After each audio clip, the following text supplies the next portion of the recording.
구약성경 289쪽 신명기 18장 15절로 19절 말씀 제가 받들어 읽겠습니다. 내 하나님 여호와께서 너희 가운데 내 형제 중에서 너를 위하여 나와 같은 선지자 하나를 일으키시리니 너희는 그의 말을 들을지니라. 이것이 곧 내가 총회의 날에 호렙산에서 내 하나님 여호와께 구한 것이라. 곧 내가 말하기를 내가 다시는 내 하나님 여호와의 음성을 듣지 않게 하시고 다시는 이 큰 불을 보지 않게 하소서. 두렵건대 내가 죽을까 하나이다 하매 여호와께서 내게 이르시되 그들의 말이 옳도다. 내가 그들의 형제 중에서 너와 같은 선지자 하나를 그들을 위하여 일으키고 내 말을 그 입에 두리니 내가 그에게 명령하는 것을 그가 무리에게 다 말하리라. 누구든지 내 이름으로 전하는 내 말을 듣지 아니하는 자는 내게 벌을 받을 것이요. 아멘. 아멘. 여러분, 할렐루야와 알렐루야의 차이가 무엇인지 아십니까? 제가 예전에 성가대 악보에 가사가 알렐루야라고 이렇게 나오는 거예요. 그래서 이게 인쇄가 잘못되는 줄 알았어요. 근데 저 말고 다른 사람들은 아무도 지휘자님한테 물어보질 않는 거예요. 근데 나중에 알고 보니까 이게 같은 단어인데 할렐루야는 영어이고 알렐루야는 라틴어였어요.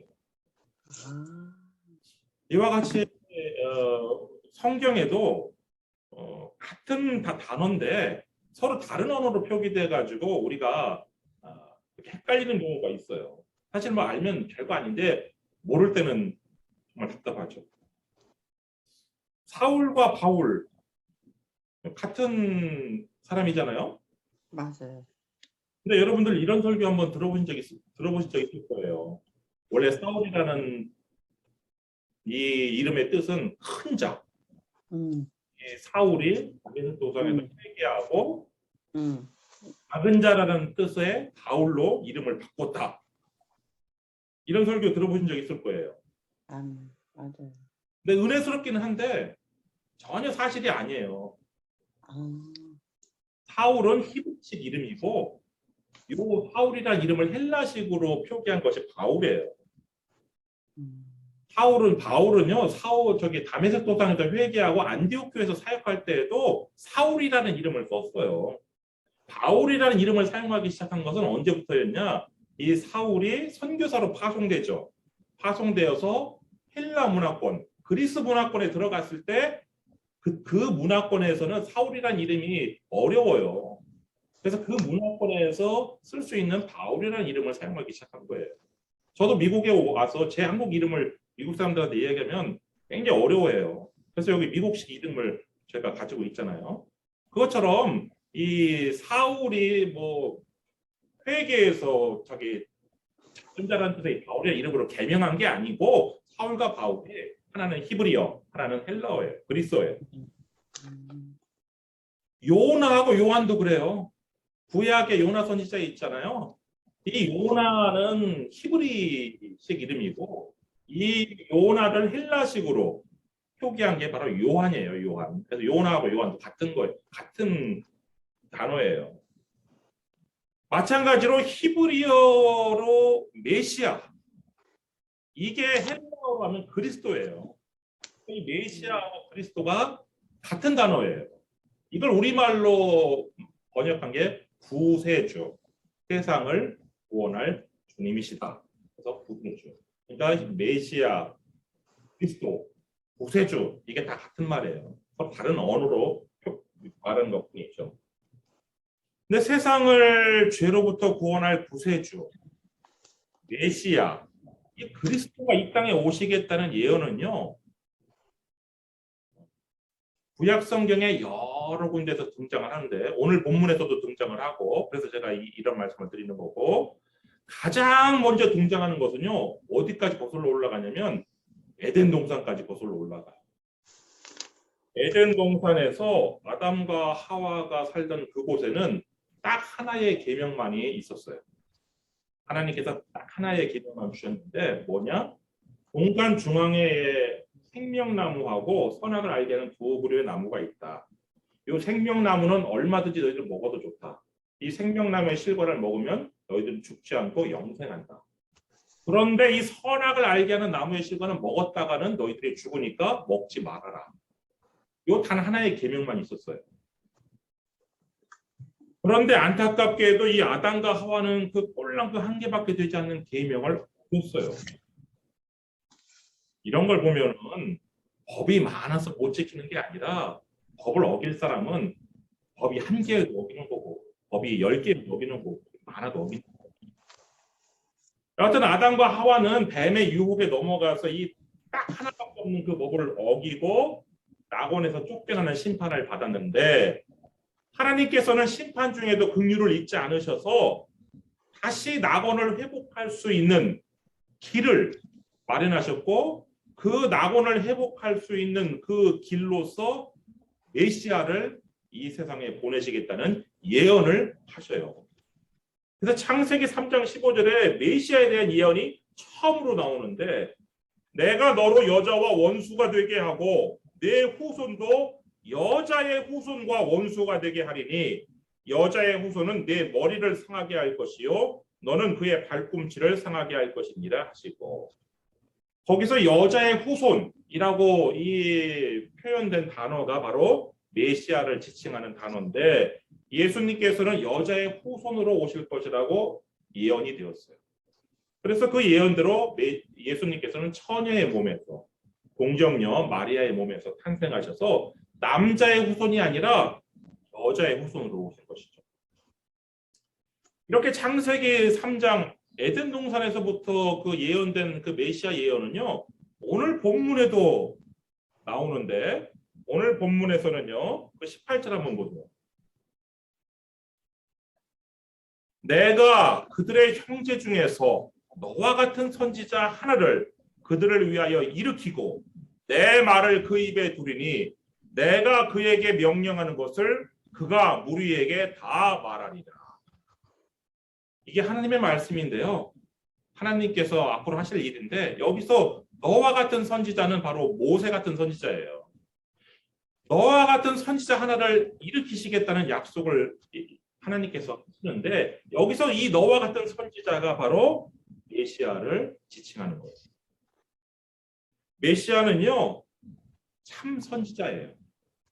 거짓 선지자는요 그 20절과 같이 그런 식으로 거짓 선지자는 얘기를 하는데 20절을 한번 보세요. 만일 어떤 선지자가 내가 전하라고 명령하지 아니한 말을 제 마음대로 내 이름으로 전하든지 다른 신들의 이름으로 말하면 그 선지자는 죽임을 당하리라. 이게 거짓 선지자가 하는 일이에요. 하나님께서 전하라고 명령하지 아니한 말을 제 마음대로 그걸 하나님의 이름을 도용해 가지고 전해요. 근데 참 선지자는 지금 하나님께서 약속하신 이 메시아 참 선지자는요. 하나님의 말씀만을 하나님의 이름으로 전해요. 근데 예수님께서 바로 그렇게 하셨어요. 요한복음 17장 8절 말씀 보시면 나는 아버지께서 내게 주신 말씀들을 그들에게 주었사오니. 요한복음 17장 14절도요. 내가 아버지의 말씀을 그들에게 주었사오니. 그래서 예수님께서 바로 오늘 본문에 예언된 너와 같은 선지자, 모세 같은 선지자, 바로 메시아 그 예언의 성취인데요. 근데 복음서에서 유대인들은요 예수님께서 메시아라는 걸 인정하지 않았어요. 그리고 오늘 본문에 이 모세 같은 선지자가 메시아에 대한 예언이라는 것도 몰랐어요. 신약 성경에는요 오늘의 본문에 이 모세 같은 선지자를 그 선지자 이렇게 표현을 해요. 우리가 그분 어떤 분을 이렇게 지칭할 때 그분이 오셨어 할 때 어떤 특정한 분을 얘기하잖아요. 그러니까 이 그 선지자라는 단어는 그냥 보통 선지자하고 달라요. 일반 선지자와 그 선지자라는 단어로 표현을 하는데 요한복음 1장 21절 말씀 보시면 또 묻되 그러면 누구냐? 네가 엘리야냐? 이르되 나는 아니라. 또 묻되 네가 그 선지자냐? 대답하되 아니라. 이건 무슨 얘기냐면요. 원래 유대인들이 메시아를 기다렸어요. 그리고 또 누구를 기다렸냐면 엘리야를 기다렸어요.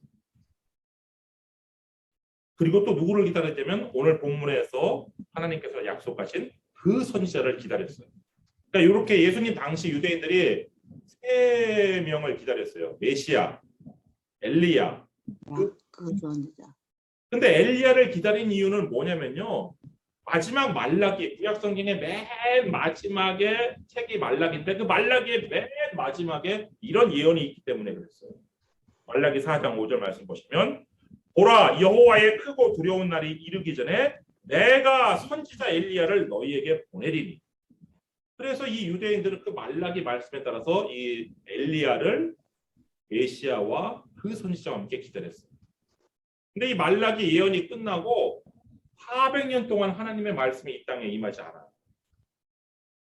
이것을 신구약 중간기라고 그러는데 이 신구약 중간기가 있고 400년 후에 비로소 하나님의 말씀이 임하는데 누구한테 임했냐면 빈들에 머물러 있던 제사장 출신의 세례 요한에게 하나님의 말씀이 임했어요.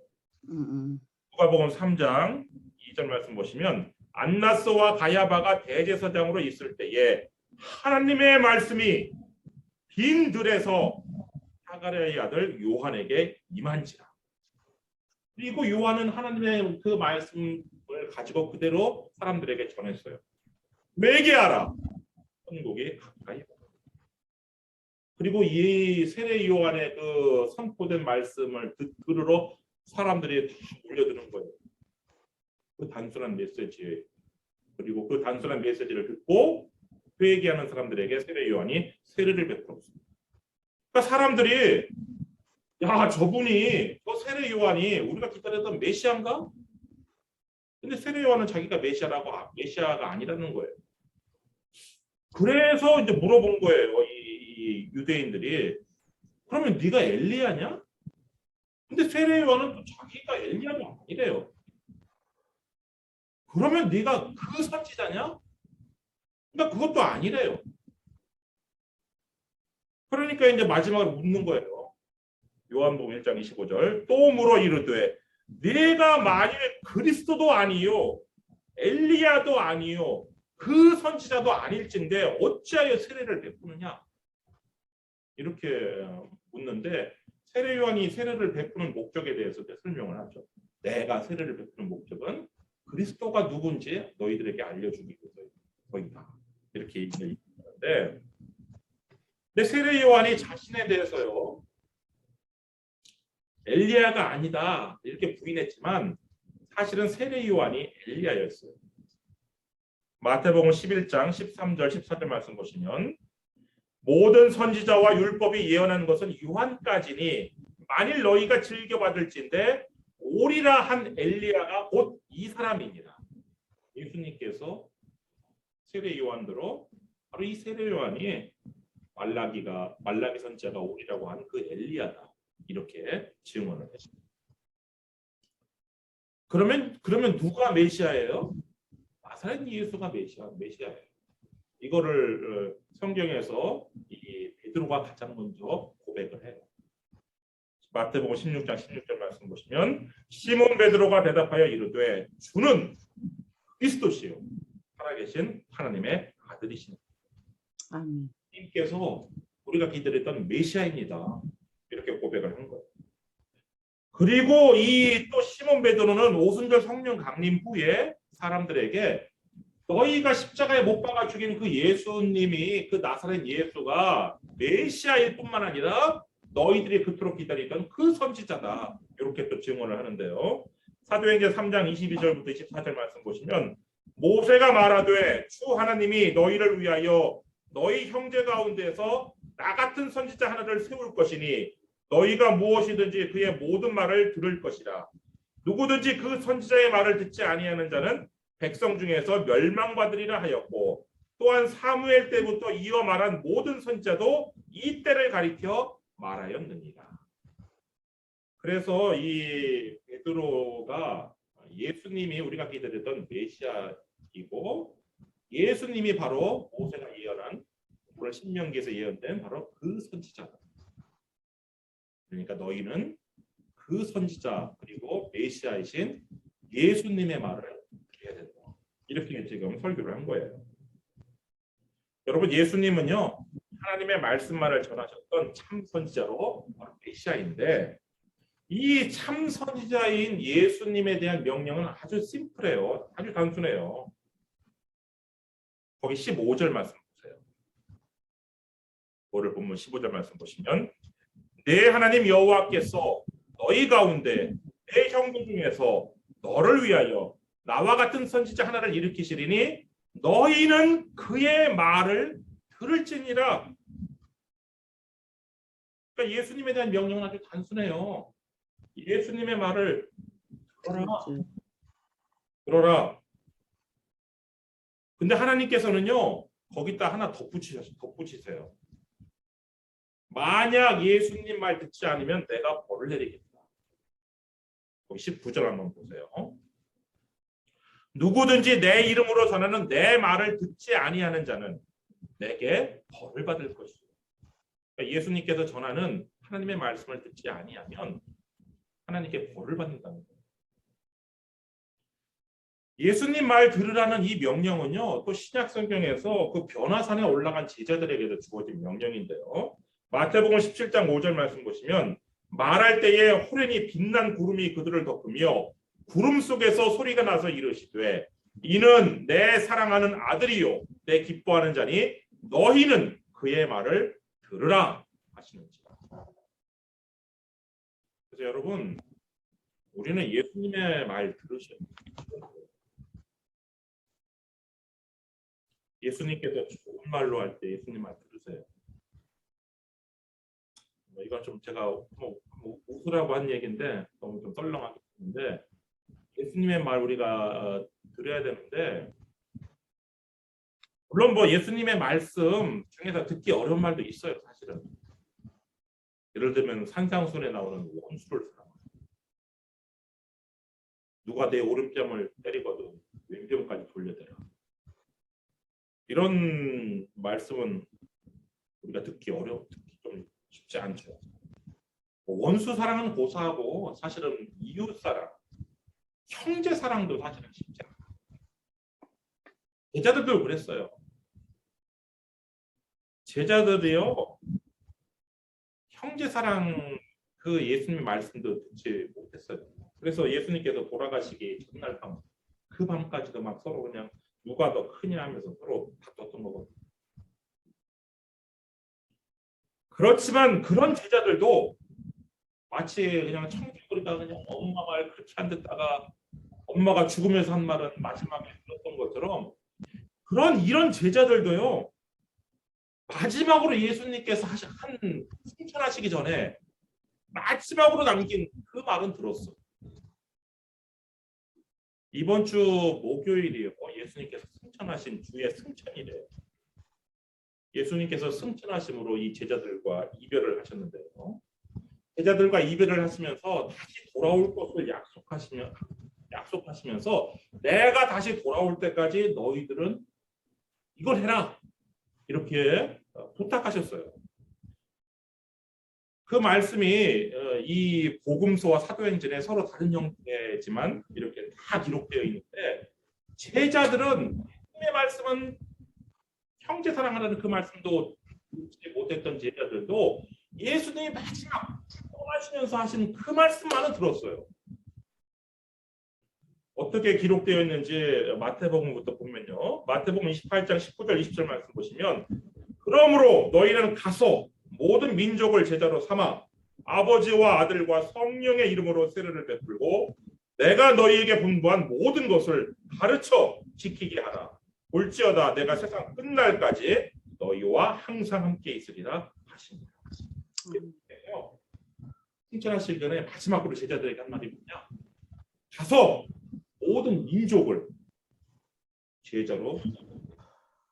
네, 여러분 이게 갈릴리 출신 이 어부 출신 제자들에게 가닿기를 한 말이에요. 이게 어딜 가요 가기는. 로마 제국의 그 큰데 겨우 이 사람들은 갈릴리 천구석에 살던 사람들이 겨우 가본 곳이 그냥 예루살렘인데 이 사람들더러 가라는 거예요. 그리고 이 사람들이 뭐 할 수 있는 언어는 뭐 아람어. 이 사람들은 예수님의 제자들은요 교육을 많이 받지 못해서 사실은 히브리어도 못했어요. 히브리어는 그 당시에 교육을 많이 받은 사도 바울과 같은 사람만 사용을 했었는데 주로 이제 일상적인 언어인 아람어를 썼단 말이에요. 그런데 이 사람들한테 가서 모든 민족을 제자로 삼으라? 이게 가당키는 한 명령이냐고요. 말도 안 된다 이런 말이 막 터져 나올 법도 하겠죠. 그렇지만 적어도 제자들은 예수님께서 마지막으로 원하시면서 마지막으로 그 말씀은 순종을 했어요. 그 말씀은 들었어요. 마가복음에 또 이런 형태로 나타나요. 마가복음 16장 15절 말씀하면 또 이르시되 너희는 온 천하에 다니며 만민에게 복음을 전파하라. 믿고 세례를 받는 사람은 구원을 받을 것이요 믿지 않는 사람은 정죄를 받으리라. 주 예수께서 말씀을 마치신 후에 하늘로 올려지사 하나님 우편에 앉으십니다. 온 세상을 두루 다니며 만민에게 복음을 전파하라. 이런 명령을 또 받았어요. 근데 마태복음과 마가복음에는요 그렇게 직접적인 명령으로 이렇게 주어졌지만 누가복음, 요한복음, 사도행전에서는요 그냥 평서문으로 주어졌어요. 예를 들어 누가복음 24장 40절 48절 말씀 보시면 또 그의 이름으로 죄 사함을 받게 하는 회개가 예루살렘에서 시작하여 모든 족속에게 전파될 것이 기록되었으니 너희는 이 모든 일의 증인이다. 그러니까 그리스도의 이름으로 죄를 용서받는다는 이런 기쁜 소식이 이제 예루살렘에서부터 시작해서 모든 민족에게 전파될 건데 너희가 그 일의 증인이 되는 것이에요. 그러니까 증인이 되라는 당부점이라는 거예요. 그다음에 요한복음에서는요. 요한복음 20장 21절 말씀 보시면 예수께서 또 이르시되 너희에게 평강이 있을지어다. 아버지께서 나를 보내신 것까지 나도 너희를 보내노라. 그러니까 아버지께서 하나님 아버지께서 예수님을 세상에 보내신 것 같이 예수님도 제자들을 세상에 보내겠다는 거예요. 세상으로 가서 복음을 전파하는 방법이죠. 또 사도행전 1장 8절부터 9절 말씀 보시면요. 오직 성령이 너희에게 임하시면 너희가 권능을 받고 예루살렘과 온 유대와 사마리아와 땅끝까지 이르러 내 증인이 되리라 하십니다. 이 말씀을 마치시고 그들이 보는 데 올려져 가시니 구름이 그를 가리어 보이지 않게 하더라. 그 사도행전에서는요. 예루살렘 그리고 온 유대 사마리아 땅끝까지 가서 예수님의 증인입니다. 이런 말씀을 마지막 유언처럼 남기시고 떠나셨답니다. 이 제자들도 참 복음서 보면 예수님 말 잘 안 들었는데요. 예수님 말을 청개구리 같이 예수님 말을 안 들었던 그 제자들도 그 마지막 예수님의 당부는 그 예수님의 마지막 말씀은 지켰어요. 그래가지고 예루살렘에서 주님의 증인으로 주님의 부활을 열심히 증거했어요. 그리고 회개하고 믿는 사람들에게는 세례를 베풀었어요. 그리고 예수님께서 가르치신 말씀을 가르쳤어요. 사도행전 2장 41절 42절 말씀 보시면 그 말을 받은 사람들은 세례를 받음에 이날에 신도의 수가 3,000이나 더하더라. 그들이 사도의 가르침을 받아 서로 교제하고 떡을 떼며 오로지 기도하기를 힘씁니다. 그러니까 이 제자들이 예루살렘에서 그렇게 예수님께서 당부하신 마지막 그 유언의 말씀을 꼭 붙들고 열심히 예수님 말을 듣는 과정에서 교인들이 3,000명이나 늘어나는 그런 좋은 일도 기쁜 일도 있었지만 감옥에 갇히고 찍들당하는 어려운 일도 있었어요. 그렇지만 이 제자들은 그런 어려운 환난과 역경 속에서도 예수님의 마지막 말을 꼭 들었어요. 사도행전 5장 42절 말씀 보시면 그들이 날마다 성전에 있든지 집에 있든지 예수는 그리스도라고 가르치기와 전도하기를 그치지 아니해요.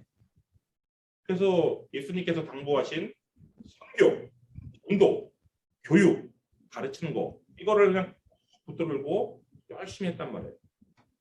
그 결과 예루살렘 교회는 이렇게 되었어요. 사도행전 6장 7절 말씀 보시면 하나님의 말씀이 점점 왕성하여 예루살렘에 있는 제자의 수가 더 심히 많아지고 허다한 제사장의 무리도 이도에 복종합니다. 그러니까 예루살렘 교회예요. 제자들의 수가 더 많아졌어요. 심히 많아졌어요. 또한 예수님을 접대했던 사람들도 예수님의 제자가 되었어요. 정말 놀라운 성공이 아닐 수 없죠. 가룟 유다를 제외하고 11명의 이 제자들로부터 시작한 이 교회가 이제 수천 명, 수만 명이 되는 거예요. 그런데 이런 성공에 도취되었는지 또 다른 이유가 있었는지 교회가 예수님의 말을 듣지 않게 되었습니다. 예수님 분명히 예루살렘과 온 유대와 사마리아와 땅끝까지 가라고 말하셨는데 교회가 예루살렘에서의 성공 안에 도취되어서 가지 않는 거예요. 그냥 예루살렘에 그대로 머물러 있는 거예요. 그냥 여기가 좋사오니 하면서. 근데 오늘 본문에서 하나님께서 뭐라고 말씀하셨어요?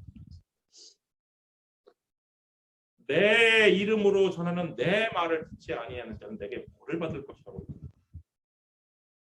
예수님의 그 마지막 그 말을 이 교회가 듣지 않자 하나님께서 교회에 벌을 내리셨어요. 사도행전 8장 3절. 사울은 그가 죽임당함을 마땅히 여기더라. 그날에 예루살렘에 있는 교회에 큰 박해가 있어 사도 외에는 다 유대와 사마리아 모든 땅으로 흩어지니라. 스데반의 순교를 시작으로요 교회에 엄청난 박해가 있어요. 그래서 이 사도들만 남겨놓고 교인들은 다 떠날 수밖에 없었어요. 심지어요 사도행전 8장 3절 말씀 보시면 사울이 교회를 잔멸할 때 각 집에 들어가 남녀를 끌어다가 옥에 넘기니까. 그러니까 교인들이 예루살렘에서 도망쳐야 되는데 도망치지 못하고 숨어있던 이 교인들은 발각되는 대로 그냥 감옥에 갇혀버리는 거예요. 그 결과 수만 명이 모였던 교회가 꼴랑 12명만 남은 교회가 됩니다. 그것도 사도들만. 오늘날로 말하면 교인은 한 명도 없고 그냥 목회자만 남은 교회가 되고 막. 예수님의 말을 듣지 않아서 예수님의 말을 안 들어서 하나님께 벌 받은 결과예요. 여러분 예수님께서 승천전의 마지막으로 하신 말, 이 말을 오늘날 우리는 선교라고 불러요. 그래서 교회가 선교 명령에 순종하면 복을 받지만 선교 명령에 순종하지 아니하면 벌을 받아요. 예루살렘 교회가 선교 명령에 순종하지 아니함으로 하나님의 벌을 받고 교회가 진멸되기 직전 상황까지 갔는데 물론 하나님께서는 모든 것을 협력해서 손을 이루세요. 교회를 그렇게 진멸하려고 막 노력했던 그 사울은 선교사가 되어가지고 이방인 선교를 하러 땅끝까지 갔어요. 그리고 이때 교회를 떠났던 이 교인들은 흩어지면서 온 유대와 사마리아에 복음을 전했어요. 그렇지만 그 과정에서 이 예루살렘 교회가 치렀던 대가와 희생은 너무도 크죠. 진작에 예수님의 선교 명령에 순종했다가 얼마나 좋았겠어요. 반면 사울을 선교사로 파송한 교회가 있는데 바로 그 교회가 안디옥 교회.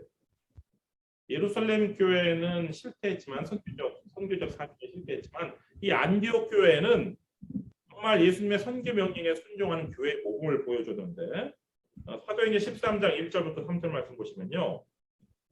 안디옥 교회에 선지자들과 교사들이 있으니 곧 바나바와 니게르를 아는 시므온과 구레네 사람 루기오와 분봉왕 헤롯의 젖동생 마나엔과 및 사울이라. 주를 섬겨 금식할 때에 성령이 이르시되 내가 불러 시키는 일을 위하여 바나바와 사울을 따로 세우라 하시니 이에 금식하며 기도하고 두 사람에게 안수하여 보내니라. 근데 이 바나바와 사울은요, 이 안디옥 교회 어떤 존재들이냐면요, 바나바는 안디옥 교회 담임 목사와 같은 존재였고, 사울은 그 안디옥 교회의 여러 부목사들 중에서 수석 부목사와 같은 그런 존재였어요. 근데 이 안디옥 교회가 성령의 음성을 듣고 이 바나바와 사울을 선교사로 파송한 거라고.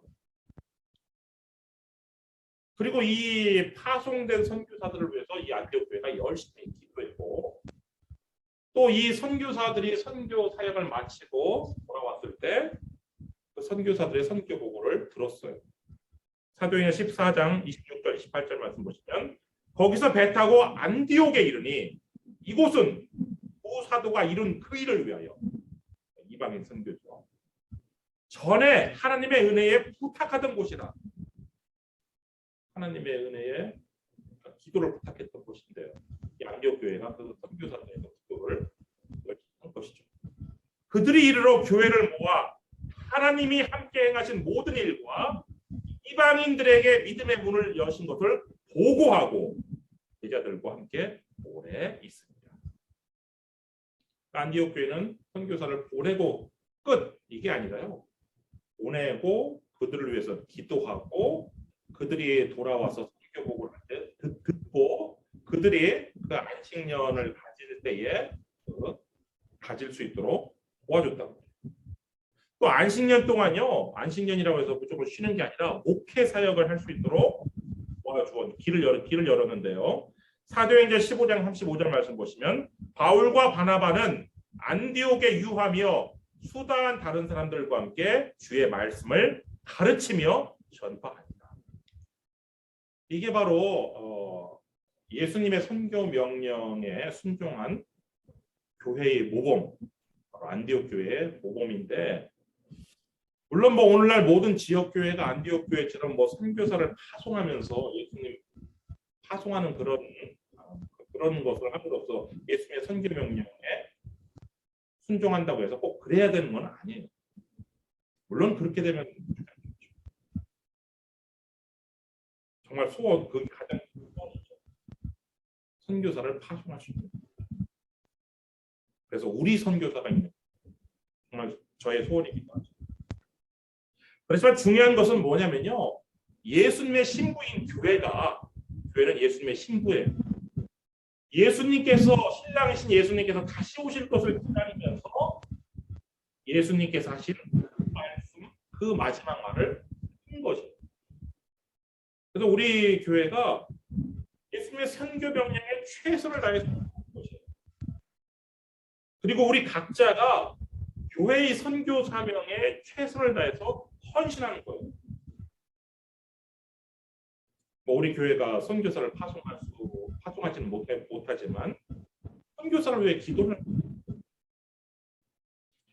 우리 그 주보에 보면은 금요 선포 기도의 맨 마지막 선포 기도 내용이 최원 선교사 부부의, 우크라이나 최원 선교사 부부의 안전을 위한 기도거든요.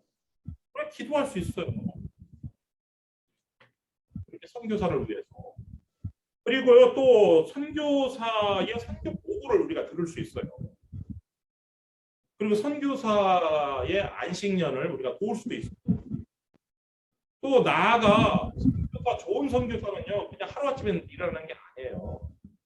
바나바도 그렇지만 이 바울은요, 그때부터 정말 체계적으로 교육을 받아서 하나님께서 귀하게 주신 거란 말이에요. 이 선교. 그것처럼 좋은 선교사는 갑자기 뚝 떨어지는, 하늘에서 뚝 떨어지는 것이 아니라 교회에서 양성하는 거예요. 그래서 어렸을 때부터 양성하는 거예요. 그래서 좋은 선교사, 미래의 좋은 선교사 양성을 위해서 우리가 오늘 작은 투자를 할 수도 있는 것입니다.